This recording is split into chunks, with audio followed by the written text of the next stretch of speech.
تیسرا گروہ ہے۔ میرے دوستو، 3 گروہ آپ کے سامنے آئے۔ میں آپ سے ایک سوال کرتا ہوں، غور کر کے میرے سوال کا جواب دینا زور سے، کیونکہ تم جو کہو گے تمہارا رب سنے۔ یہ بتاؤ کہ ان 3 گروہوں میں سے آپ کون سے گروہ میں شامل ہونا چاہتے ہو؟ پہلے گروہ میں بولو بھائی، دوسرے گروہ میں نہیں، تیسرے گروہ میں؟ اللہ اکبر! آپ تیسرے گروہ میں شامل ہونا چاہتے ہیں۔ اور تیسرے گروہ کی خصوصیت کیا ہے؟ تیسرا گروہ وہ ہے کہ جب اس کے سامنے قرآن کی تعلیمات آتی ہیں تو وہ فوراً اس پر عمل کرنے کے لیے تیار ہوتا ہے۔ اللہ وعدہ کرتا ہے کہ میں اس تیسرے گروہ کو جنت کی نعمتوں سے مالامال کروں۔ آپ نے کہا کہ ہم تیسرے گروہ میں شامل ہونا چاہتے ہیں، کیوں بھائی شامل ہونا چاہتے ہو تو اس کے لیے کچھ کرنا پڑے گا۔ کرنے کو تیار ہو؟ صرف اپنے اندر 4 خوبیاں پیدا کر۔ جس نے اپنے اندر یہ 4 خوبیاں پیدا کی، میں مولانا نفیس صاحب کے اس مدرسے میں بیٹھ کر خدا کو گواہ بنا کر اسے یقین دلاتا ہوں کہ اللہ اس کو تیسرے گروہ میں شامل کر کے جنت کی نعمتوں سے مالا مال کرے۔ مگر 4 خوبیاں اپنے اندر تو وہ پیدا کرو گے۔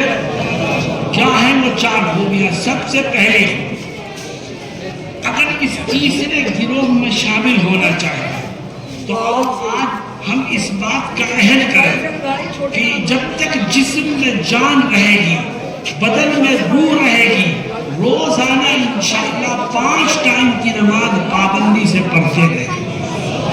جو 5 ٹائم کی نماز پابندی سے پڑھے گا، اللہ رب العزت اس کو تیسرے گروہ میں شامل کرے گا، جو کہ قرآن کا حکم ہے۔ اللہ کہتا ہے وَأَقِمِ الصَّلَاةَ لِذِكْرِي، تم مجھے یاد کرنے کے لیے اور اپنے دل کو میری یاد سے روشن کرنے کے لیے پابندی سے نماز پڑھو۔ میرے دوستوں اور ساتھیوں، جو پابندی سے نماز پڑھے گا، اللہ رب العزت اس کو جنت کی نعمتوں سے مالا مال فرمائے۔ یہ اتنا بڑا مجمع بیٹھا ہے، میں اپنے دل کا دکھ پیش کرتا ہوں۔ اس میں بہت سے لوگ وہ ہوں گے جو صرف جمعے کی نماز پڑھتے ہیں اور کہتے ہیں مولانا صاحب میں جمعے کی نماز کبھی نہیں چھوڑتا۔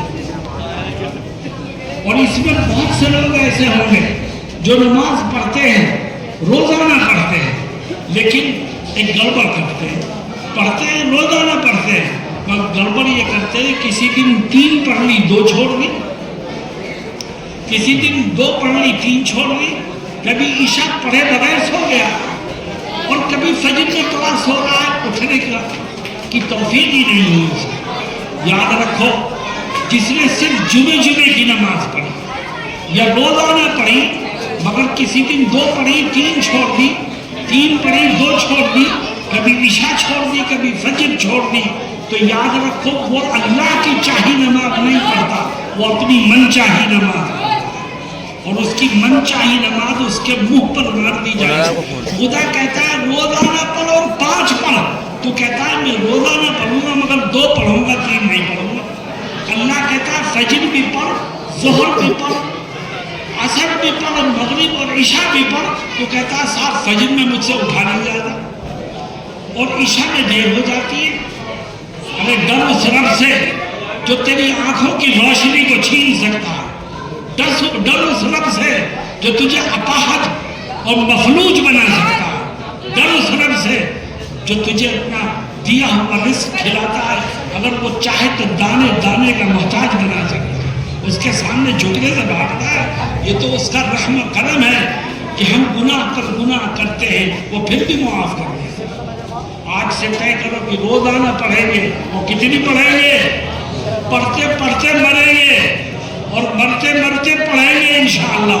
جو 5 ٹائم کی نماز پڑھے گا پابندی سے روزانہ، اللہ اس کو تیسرے گروہ میں شامل کرے گا اور جنت کی نعمتیں اس کے قدموں میں نچھاور کرے گا۔ تو بھائی اس پر عمل کرو گے؟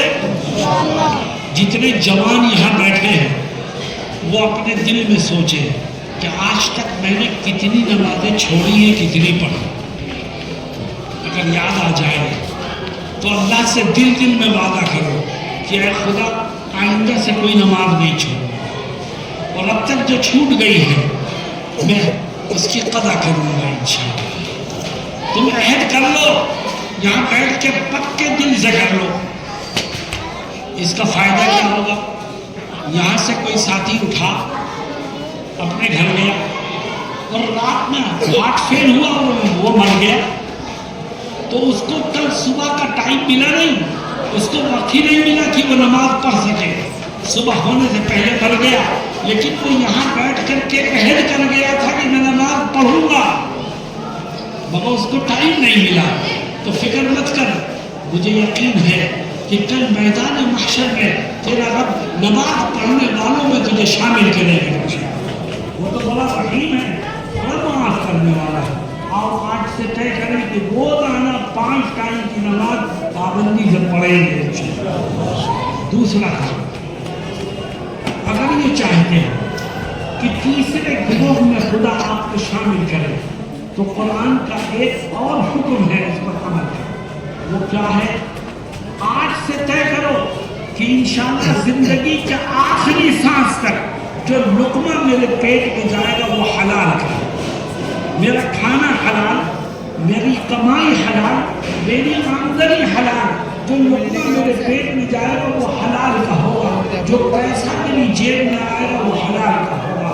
اگر تم نے حلال کمائی کی اور حلال کھایا تو اللہ اس کی برکت سے تیری ہر عبادت قبول کرے گا اور تجھے تیسرے گروہ میں شامل کر کے جنت کی نعمتوں سے مالا مال کرے۔ جو میں اس پر عمل کروں گے، میرے دوستوں افسوس کی بات یہ ہے کہ آج مسلمان دولت کمانے میں مصروف ہے، حرام و حلال کا فرق اس کے دل سے نکل چکا ہے۔ وہ تو اپنے بینک بیلنس کو بڑھانا چاہتا ہے، چاہے حلال طریقے سے ہو چاہے حرام طریقے سے۔ ایک فلسفہ ذہن میں رکھو، اور وہ یہ ہے کہ اللہ نے جتنی دولت ہماری تقدیر میں لکھ دی ہے ہمیں اتنی ہی ملے گا۔ ہمیں اختیار دیا ہے، ملے گا 5 لاکھ، پر تجھے اختیار ہے چاہے حلال طریقے سے کما لے چاہے حرام طریقے سے کما لے، مگر ملے گا 5 لاکھ۔ ارے جب 5 ہی لاکھ ملنا ہے تو حرام کی طرف کیوں جا رہا ہے؟ حلال طریقے سے کما، اللہ تعالیٰ تجھے چین و سکون عطا فرمائے، تیری کمائی میں برکت عطا فرمائے۔ میرے دوستوں اور ساتھیوں، میں نے ایک جگہ بیان کرتے ہوئے یہ کہا کہ خدا رزق حلال میں برکت عطا فرماتا ہے۔ تو ایک ساتھی مجھ سے جلسے کے بعد پوچھنے لگے کہ مولوی صاحب آپ نے کہو کہ حلال کمائی میں برکت ہوتی ہے، تو میں اگر 1000 حلال کا کما کے لاؤں اور رات میں تکیے کے نیچے رکھ دوں تو کیا صبح کو وہ 1100 ہو جائے گا؟ برکت کا کیا مطلب ہے؟ تو دوستوں میں نے اس کو سمجھایا، میں آپ سے بھی کہنا چاہتا ہوں، میں نے کہا برکت کا مطلب یہ نہیں ہے کہ 1000 1100 1200 بن جائے گا، بلکہ برکت کا مطلب یہ ہے کہ جو تو کما کے لایا ہے حلال کا، اگرچہ وہ تھوڑا ہی کیوں نہ ہو، اللہ رب العزت اس تھوڑے میں سے غیر سے تیری تمام ضرورتوں کو پورا کرے۔ رزق حلال میں برکت ہوگی، تھوڑا ہوگا تب بھی غیر سے تیری ضرورتیں پوری ہوں گی۔ خدا رزق حلال کی برکت سے تجھے بیماریوں سے بچائے گا، تجھے چوروں سے بچائے گا، تجھے کچہری اور کورٹ کے چکروں سے بچائے گا۔ اللہ اس تھوڑی سے پیسے سے غیر سے تیری تمام ضرورتوں کو پورا کرے گا۔ اور اگر تو حرام کمائے گا تو یاد رکھ، جب حرام کی دولت گھر میں آتی ہے تو گھر کا چین و سکون باہر چلا جاتا ہے۔ میرے دوستوں اور ساتھیوں، دیکھو اللہ قرآن میں کیا کہتا ہے، کہتا ہے میرے ڈر سے حرام کو چھوڑو، کسی اور کے ڈر سے نہیں۔ کس کے ڈر سے؟ اللہ کے ڈر سے۔ تو خدا کہتا ہے میں تمہیں بے سہارا نہیں چھوڑوں گا، میں تمہاری مدد کروں گا۔ اے خدا کیسے مدد کرے گا؟ فرماتا ہے جو شخص میرے ڈر سے حرام کو چھوڑے گا، تقوی والے راستے پر چلے گا، تو میں اسے 2 طرح کے انعامات سے مالا گا۔ کیا ہیں وہ 2 طرح کے انعامات؟ فرماتا ہے ومن يتق الله يجعل له مخرجا ويرزقه من حيث لا يحتسب ومن يتوكل على الله فهو حسبه إن الله بالغ أمره قد جعل الله لكل شيء قدرا. اللہ کیا کہتا ہے؟ کہتا ہے وہ شخص جو میرے ڈر سے حرام کو چھوڑے گا اور تقوی والے راستے پر چلے گا تو میں اس کو دو طرح کے انعامات سے مالا مال کروں گا. پہلا انعام یہ کہ جب یہ شخص کسی مصیبت میں پھنسے گا، کسی پریشانی میں پھنسے گا، تو خدا کہتا ہے میں غیر سے اس کے لیے پریشانی سے نکلنے کے راستے کو بنا دوں. اگر اللہ تیری مدد کرے تو پتہ تجھے کوئی نقصان پہنچا سکتا ہے. اگر اللہ تیری مدد کرے تو یاد رکھ کوئی نقصان پہنچانے والا تیرا بال بھی بیکا نہیں کر سکے. وَمَن يَتَّقِ اللَّهَ يَجْعَلْ لَهُ مَخْرَجًا. اور دوسرا انعام اللہ فرماتا ہے جو میرے خوف سے حرام کو چھوڑے گا اور تقوی والے راستے پر چلے گا تو میں دوسرا انعام یہ دوں گا اسے کہ اس کو رزق حلال ان راستوں سے عطا کروں گا کہ جن کا خیال بھی اس کے ذہن میں نہیں آیا. دینے والی ذات کس کی ہے؟ اللہ. وہ کہتا میں دوں گا تجھے، تو حرام کو تو چھوڑ، کیوں لالچ میں پڑتا؟ میرے دوستو، ایک طرف خدا کے یہ وعدے ہیں اور دوسری طرف امت کا حال یہ ہے کہ میں سوال کرتا ہوں تم سے، بتاؤ آج مسلمان سودی لین دین میں مبتلا ہے کہ نہیں؟ بولو بھائی. غیر کو دیکھتا ہے کہ وہ لگا ہے میں بھی ہوں، بینک والے آفر کرتے ہیں، مسلمان اگلی سڑک میں دکھائی دیتا ہے. اور اللہ کیا کہتا ہے؟ اللہ کہتا ہے سود کھانے سے بچ، لینے سے بچ، ورنہ ہوگا کیا؟ کل میدان محشر میں تیرا حال اتنا خراب ہوگا کہ لوگ تجھے دیکھ کر کے کان پکڑیں گے. الذین یأکلون الربا لا یقومون الا کما یقوم الذی یتخبطہ الشیطان من المس. اللہ کیا کہتا ہے؟ جس نے دنیا میں سود کھایا ہو، سودی لین دین میں مصروف رہا ہو، وہ کل قیامت کے دن جب میدان محشر میں پہنچے گا تو اس حال میں پہنچے گا کہ ایسا لگے گا جیسے اس کے اوپر جن سوار ہوتا ہے. کبھی روئے گا، کبھی ہنسے گا، کبھی چیخے گا، کبھی چلائے گا، کبھی گرے گا، کبھی دوڑے گا. دیکھنے والے سمجھ جائیں گے کہ یہ وہ بدنصیب ہے جو دنیا میں سود کھایا کرتا تھا، آج اس کا یہ حشر ہے. میرے دوستو، آؤ ہم وعدہ کریں کہ انشاءاللہ رزق حلال ہی کھائیں گے اور حلال ہی کمائیں گے انشاءاللہ. جو مقدر میں ہوگا وہ مل کے رہے گا. کوئی تمہاری تقدیر کا ایک نوالا بھی تم سے چھین نہیں سکتا. اگر تم رزق حلال کھاؤ گے اور کماؤ گے تو تیسرے گروہ میں اللہ تمہارے نام کو شامل کر دے گا. اور پھر کیا ہوگا؟ جنات عدن يدخلونها يحلون فيها من أساور من ذهب ولؤلؤا ولباسهم فيها حرير. تو اللہ جنت کی نعمتوں سے تمہیں نوازے گا. میں نے کہا تھا کتنے کام کر لو بھائی؟ کتنے کام آئے؟ 4 میں سے 2 کام آئے. پہلا کام کیا تھا کہ روزانہ 5 ٹائم کی نماز پابندی سے پڑھو. کھیل مت کرو نماز کے ساتھ، نماز کے ساتھ کھیل مت کرو. اس میں بہت سے لوگ ایسے ہوں گے جو ایک شیطانی پھندے میں پھنسے ہوئے. اس سے پوچھو تو نماز پڑھتا ہے؟ لیکن مول صاحب نماز تو نہیں پڑھتا مگر میں کبھی رمضان کے روزے نہیں چھوڑتا. نماز میں ہو جاتی ہے کبھی غفلت مگر رمضان کے روزے نہیں چھوڑتا. کوئی کہتا ہے مول صاحب نماز میں تو گڑبڑ ہوتی ہے مگر میں نے 5 حج کر رکھے ہیں. کوئی کہتا ہے میں ہر سال عمرے کو جاؤں. تو سنو اللہ کے نبی کیا کہتے ہیں صلی اللہ علیہ وسلم فرماتے کہ جب تم میدان محشر میں پہنچے گا تو اللہ کی طرف سے سب سے پہلے حساب نماز کا ہے. فرشتہ کہے گا بتا کتنی نمازیں پڑھ گیا ہے. تو وہاں کھڑے ہو کے کہنے لگ کہ کہ نماز کو چھوڑو، دیکھو میں سارے روزے رکھے لایا ہوں، تو فرشتہ کہے گا روزہ ایک طرف رکھ، پہلے بتا نمازیں کتنی پڑھ رہا ہے۔ ارے صاحب میں نے 5 حج کیے ہیں، ٹھیک حج ایک طرف رکھ، پہلے بتا کتنی نمازیں پڑھ رہا ہے۔ صاحب میں نے 10 عمرے رکھے ہیں، ٹھیک ہے ایک طرف فرق، پہلے بتا نمازیں کتنی پڑھ۔ اول ما يحاسب يوم القیامت الصلاۃ، قیامت کے دن سب سے پہلے حساب نماز کا۔ اور اللہ کے نبی صلی اللہ علیہ وسلم کیا کہتے ہیں؟ فرماتے ہیں جو نماز کے حساب میں کامیاب ہو گیا، خدا اس کے لیے آخرت کی آگے آنے والی منزلوں کو آسان کرے، اور جو نماز میں پھنس گیا اس کی ایسی کی تیسی ہو جائے۔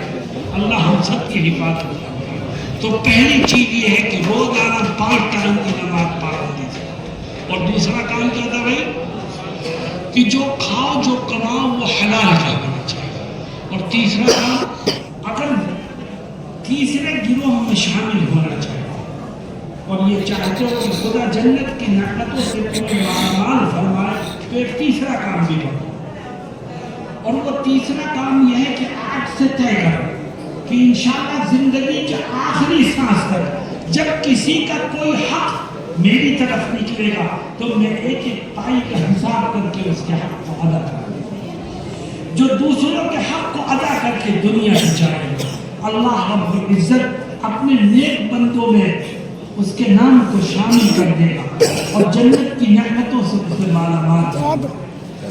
مسلمانوں، بڑے افسوس و دکھ کی بات یہ ہے کہ آج حق تلفی کا گناہ امت میں عام ہو گیا۔ بھائی بھائی کا حق مار رہا ہے، بھائی مل کر کے بہنوں کا حق مار رہے ہیں، ایک پڑوسی دوسرے کی حق تلفی کرتا ہے، اور ہر ایک طاقت کے بل پر دوسرے کے حق کو پامال کرنے کی کوشش میں لگا، دھوکہ دیتا ہے، بے ایمانی کرتا ہے، اور یہ سمجھتا ہے کہ میں نے بھائی کو، بہن کو، کاروبار میں شریک پارٹنر کو اس طرح دھوکہ دیا ہے کہ کسی کو کان خبر ہی نہیں ہوگی۔ ارے تو بے وقوف ہے، تو نے جس کو دھوکہ دیا ہے اس کو خبر ہو یا نہ ہو، لیکن 70 پردوں کے پیچھے سے بھی تیرا رب تیرے ہر عمل کو دیکھ رہا ہے۔ بتا اپنے رب کو کیا دھوکہ دیا؟ جب کسی کا حق نکلے تو ایک ایک پائی کا حساب کر کے اس کو ادا کرو۔ حق تلفی کا گناہ اپنی گردن پر لے کر جو جائے گا، یاد رکھو اس کی کوئی نیکی اسے خدا کی پکڑ سے نہیں ہو سکتی۔ اللہ رب العزت قرآن کریم میں کیا فرماتا ہے؟ ان اللہ یأمرکم ان تؤدوا الامانات الى اہلها وَإِذَا حَكَمْتُمْ بَيْنَ النَّاسِ أَن تَحْكُمُوا بِالْعَدْلِ۔ اللہ تم کو یہ حکم دیتا ہے جب کسی کی امانت یا کسی کا حق تمہاری طرف نکلے تو صاحب حق کو اس کا حق ادا کرو۔ میرے دوستوں اور ساتھیوں، آج گاؤں گاؤں، قصبے قصبے زمینوں پر جھگڑا ہو رہا ہے، جائیدادوں پر جھگڑا ہو رہا ہے، آمدنی پر جھگڑا ہو رہا ہے، اور میں کہا کرتا ہوں زمینوں پر مت جھگڑو، ایک ایک بارش زمین پر جھگڑتے ہو۔ ارے کیوں جھگڑتے ہو؟ تمہیں تو صرف اتنی زمین چاہیے کہ جتنی زمین میں تمہاری لاش کو دفن کیا جا سکے، اپنے سب چھوڑ کے چلو، اپنی آخرت کی فکر کرو۔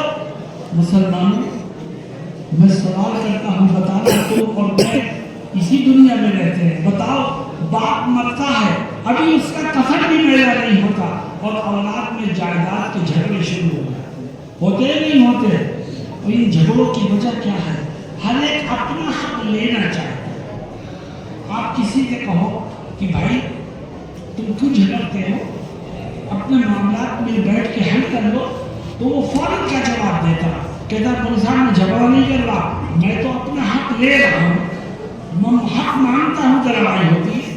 ارے بے وقوف، تو حق لینے کی بات کر رہا ہے، کل میدان محشر میں خدا تجھ سے یہ نہیں پوچھے گا کہ تو نے اپنا حق کیوں نہیں لیا، خدا تو یہ پوچھے گا کہ تو نے دوسرے کے حق کو ادا کیوں نہیں کیا۔ تو لینے والا بنتا ہے اور دینے کے نام پر پیچھے بھاگتا ہے. حق دینے والے بنو تو انشاءاللہ جائیداد کے جھگڑے جلد سے ختم ہو جائیں گے. اور جب حق لینے والے بنو گے تو جھگڑے سر پر کھڑے رہیں گے, نسلیں ختم ہو جائیں گی, جھگڑے ختم نہیں ہوں گے. میرے دوستوں اور ساتھیوں, کسی کا حق گردن پر لے کر کے جانا کتنا بڑا گناہ ہے, کتنا بڑا گناہ ہے. اس کو سمجھنے کے لیے ایک واقعہ ذہن میں رکھو. نبی کریم علیہ الصلوۃ والسلام مدینہ المنورہ ہے, مسجد نبوی میں تشریف فرما ہوتے. مدینہ کے ارد گرد کی بستیوں میں بھی اگر کسی انسان کی وفات ہوتی تو لوگ اپنے مرنے والے کو کندھے پر اٹھا کر مسجد نبوی میں لاتے اور نبی کریم علیہ السلام سے گزارش کرتے کہ آقا اس کی نماز جنازہ پڑھا دیجیے. کیوں؟ صحابہ کا ماننا یہ تھا کہ آقا جس کی نماز جنازہ پڑھا دیں گے اللہ اس کی مغفرت فرمائے گا. لیکن آقا کیا کرتے تھے؟ جنازہ آ گیا, آپ کو اطلاع دی گئی, آپ باہر آئے, آگے بڑھے, لیکن نماز پڑھانے سے پہلے یہ پوچھتے تھے کہ یہ بتاؤ اس مرنے والے کی گردن پر کسی کا حق تو نہیں ہے, یہ بھائی کا حق تو نہیں لے گیا, بہنوں کا حق تو نہیں مار کے گیا, کاروبار میں شریک کسی پارٹنر کا حق تو اس کی طرف نہیں نکلتا, کسی سے قرض تو نہیں لے کے گیا. اگر پتہ چلتا کہ اس کی گردن پر کسی کا حق ہے تو آپ پیچھے آئیے. فرماتے تم اپنے ساتھی کی نماز جنازہ پڑھو اور اس کو دفن کرو, میں اس کی نماز جنازہ نہیں پڑھا. علماء کیا لکھتے ہیں؟ علماء لکھتے ہیں کہ آقا کا نماز جنازہ پڑھانے سے انکار کر دینا یہ اس بات کی دلیل ہے کہ یہ شخص جس نے حق تلفی کا گناہ کیا ہے یہ اتنا بڑا پاپی ہے, اتنا بڑا گناہ گار ہے, اتنا بڑا پاپی ہے کہ آقا دو جہاں کی دعاؤں سے بھی اس کی مغفرت نہیں ہے. آقا منع کر دیتے ہیں میں اس کی نماز نہیں ہے. تو آپ طے کریں ہم کہ جب کسی کا حق نکلے گا تو ایک ایک پائی کا حساب کر کے اس کے حق کو ادا کریں گے انشاءاللہ. اور اس میں ایک بات اور ہے, میرے پاس حق ہے. ہوتا کیا ہے کہ بھئی میرے تمہاری طرف پیسے نکل رہے ہیں, وہاں نکل رہے ہیں کتنے 50,000, وہاں نکل رہے ہیں 50,000. بھئی میرے پیسے ہیں تو اقرار بھی کر رہا ہے, کتنے ہیں وہ بھی بتا رہا ہے, تو پیسے دے گا کب؟ کہتا ہے 1 ہفتے بعد. 1 ہفتہ ہو گیا, پھر گیا, بھئی پیسے دے دو, میں اگلے ہفتے دوں گا. میرے دوستوں اور ساتھیوں, کسی کا حق نکل رہا ہے تو اس کو کل پر, پرسوں پر, 1 ہفتے پر مت ڈالو, کیونکہ ہم میں سے کسی کو پتا نہیں کہ وہ کل صبح کا سورج دیکھ سکے یا نہیں دیکھ سکے. اسے پہلی فرصت میں آ. تو اللہ رب العزت تیسرے گروہ میں تمہارے نام کو شامل کرے. تو میں اس پر بھی عمل کریں گے انشاءاللہ. اور آخری چیز, اللہ کہتا ہے کہ اگر تیسرے گروہ میں آنا چاہتے ہو تو ایک چوتھا کام کرو. ثم أورثنا الكتاب الذين اصطفينا من عبادنا فمنهم ظالم لنفسه ومنهم مقتصد ومنهم سابق بالخيرات بإذن الله. تیسرے گروہ میں شامل ہونا چاہتے ہو تو چوتھا کام ہے, اور وہ چوتھا کام یہ ہے کہ آج سے یہ طے کریں کہ انشاءاللہ زندگی کے آخری سانس تک اٹھتے بیٹھتے, چلتے پھرتے, کھاتے پیتے نبی کریم صلی اللہ علیہ وسلم کی ایک ایک سنت پر عمل کریں. جو آقا کی سنتوں پر عمل کرتے کرتے دنیا پہ جائے گا, اللہ تیسرے گروہ میں اس کے نام کو شامل کرے گا اور جنت کی نعمتوں سے اسے مالا مال فرمائے گا. اللہ کیا کہتا ہے اپنے نبی کے سلسلے میں؟ مسلمانوں اور نوجوانوں, تم نے اپنا آئیڈیل کس کو بنا رکھا ہے؟ کسی نے کسی کرکٹر کو بنا رکھا ہے, کسی فلم اسٹار کو بنا رکھا ہے, کسی اور کھلاڑی کو بنا رکھا ہے. اللہ کیا کہتا ہے؟ اللہ فرماتا ہے لَقَدْ كَانَ لَكُمْ فِي رَسُولِ اللَّهِ أُسْوَةٌ حَسَنَةٌ لِمَنْ كَانَ يَرْجُو اللَّهَ وَالْيَوْمَ الْآخِرَ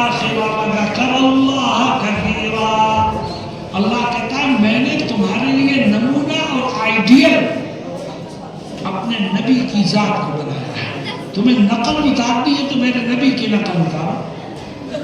تمہیں کپڑے پہننے ہیں میرے نبی جیسے پہنو. تمہیں اپنی شکل و صورت بنانی ہے میرے نبی جیسی بناؤ. مسلمانوں تم کس کی شکل و صورت بنا رہے ہو؟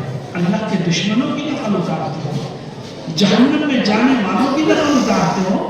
ہمارے لیے نمونہ تو اللہ کا نبی ہے جس کی شفاعت کے بغیر کوئی جنت میں جا نہیں سکتا.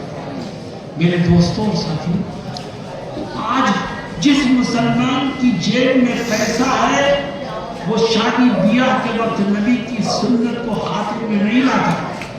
وہ تو صرف اپنی برادری میں ناک کو اونچا رکھنے کے لیے پیسے کو پانی کی طرح بہاتا ہے, اور وہ تمام خرافات کرتا ہے جس کی شریعت میں کوئی گنجائش نہیں. اللہ نے دیا ہے, یاد رکھ, جو تیرے پاس ہے وہ تو اپنی ماں کے پیٹ سے نہیں لے کے آیا, تیرے رب نے دیا ہے, وہی مالک ہے. چنانچہ حدیث شریف میں آتا ہے کہ کل قیامت کے دن اللہ رب العزت ہر انسان سے پوچھے گا. کیا پوچھے گا؟ کہ یہ بتا تو نے مال کہاں سے کمایا؟ صاحب میں نے حلال طریقے سے کمایا ہے. بہت اچھا. اب دوسرا سوال ہے کہ تو نے کہاں کہاں خرچ کیا؟ کیا مطلب کہ تو کمانے میں بھی آزاد نہیں ہے اور تو خرچ کرنے میں بھی آزاد نہیں ہے. اللہ کمانے کے بارے میں بھی سوال کرے گا اور خرچ کرنے کے بارے میں بھی سوال کرے گا. میرے دوستوں اور ساتھیوں, سنت کا مذاق اڑانے والے کوئی اور نہیں ہے, ہم اور تم ہیں. آج نبی کی سنتوں کو نقصان یہودیوں سے نہیں پہنچ رہا, عیسائیوں سے نہیں پہنچ رہا, کافروں اور مشرکوں سے نہیں پہنچ رہا. آج نبی کی سنتوں کو نقصان خود مسلمانوں سے پہنچ رہا. میرے دوستوں, میں ایک مرتبہ گیا فیض آباد شہر میں, ایک پروگرام تھا سیرت, میرا وہاں جانا ہوا. اور وہ زمانہ وہ چل رہا تھا جب ایک بدبخت نے نبی کریم علیہ السلام کی شان میں گستاخی کی تھی. میں اس کا نام لے کر اپنی زبان کو گندہ بھی نہیں کرنا چاہتا. اس نے نبی کی شان میں گستاخی کی تھی. مسلمانوں میں جوش تھا. تو میں اسٹیج پر بیٹھا تھا, ایک شاعر آیا, کلین شعر, اور اس نے اس گستاخی کرنے والے کے خلاف بہت پرجوش انداز میں کچھ اشعار پڑھے. تو جو پبلک تھی وہ اچھل اچھل کے داد دے رہی تھی, کیونکہ ہر ایک کے دل میں دکھ تھا, جوش تھا. لوگوں نے بے انتہا اس کی اشعار کو پسند کیا اور بہت بلند آواز سے اس کو گایا. اتفاق کی بات کی شاعر بیٹھا تو اناؤنسر نے میرے نام کا اعلان کر دیا, مجھے بٹھا دیا. تو میں نے بیٹھتے ہی ایک بات کہی مجمع سے, جس کو سن کے پورا مجمع ساکت ہوا. میں نے کہا کہ ابھی شاعر صاحب آئے تھے اور انہوں نے نبی کی شان میں گستاخی کرنے والے کے خلاف کچھ بہترین اشعار آپ کو سنائے. میرا دل بھی ٹھنڈا ہوا, آپ نے بھی بہت داد دی. لیکن لوگوں میں تم سے ایک سوال کرتا ہوں, یہ بتاؤ کہ جن شاعر صاحب نے گستاخی کرنے والے کے خلاف اشعار آپ کو سنائے, اس شاعر کا چہرہ نبی کے چہرے جیسا تھا کہ نبی کی شان میں گستاخی کرنے والے کے چہرے جیسا تھا؟ گستاخی کرنے والا بھی کلین شے اور یہ شاعر بھی کلین شے. اس کا چہرہ کس کی طرح سے تھا؟ شاعر بھی بیٹھا ہوا تھا, وہ بھی گردن جھکا کے بیٹھ گیا. میں نے کہا کہ میں امت کے سامنے, مسلمانوں کے سامنے اس بات کو رکھنا چاہتا ہوں دکھے دل کے ساتھ کہ جس طرح نبی کو گالی دینا آپ کی شان میں گستاخی ہے, جس طرح آپ کے خلاف کارٹون بنانا آپ کی شان میں گستاخی ہے, جس طرح آپ کو برا بھلا کہنا آپ کی شان میں گستاخی ہے, اسی طرح آپ کی سنتوں کو پیروں تلے روننا بھی آپ کی شان میں گستاخی ہے. اور آج یہ گستاخی مسلمان خود کر رہا. میرے دوستوں اور ساتھیوں, جتنے یہاں بیٹھے ہیں ہر ایک وعدہ کرے کہ ہم انشاءاللہ اپنے چہرے کو نبی کی سنت سے سجائیں. اپنی تقاریب اور فنکشن کو، شادی بیاہ کو سنت کے مطابق انجام دینے کی بھرپور کوشش کریں۔ اگر تم سنت پر عمل کرتے کرتے دنیا سے جاؤ گے، جانا تو ہے ہی، ایک دن جنازے اٹھنے ہیں، ایک دن قبروں میں جانا ہے، اور یاد رکھو قبر میں پہنچو گے تو کوئی مدد کے لیے نہیں آئے گا، تمہارے ساتھ، میرے ساتھ، ہر ایک کے ساتھ اس کا عمل ہی قبر میں جائے گا۔ عمل کیسا ہو؟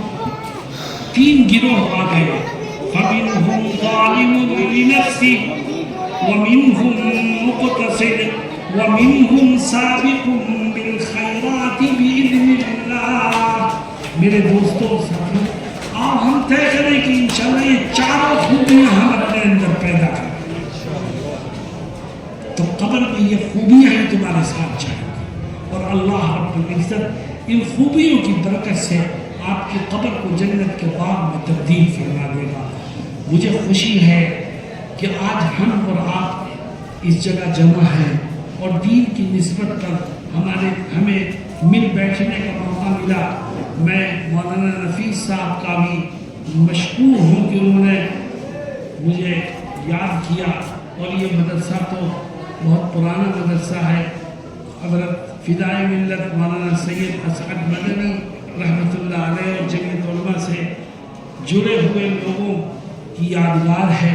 اللہ تعالیٰ اس کو مزید ترقی عطا فرمائے اور ہر طرح کے شرور و فتن سے محفوظ رکھے۔ مولانا نفیس صاحب کو بھی صحت اور تندرستی سے مالا مال فرمائے، اور اللہ ہم سب کو کہنے اور سننے سے زیادہ عمل کی توفیق سے مالا مال فرمائے۔ وآخر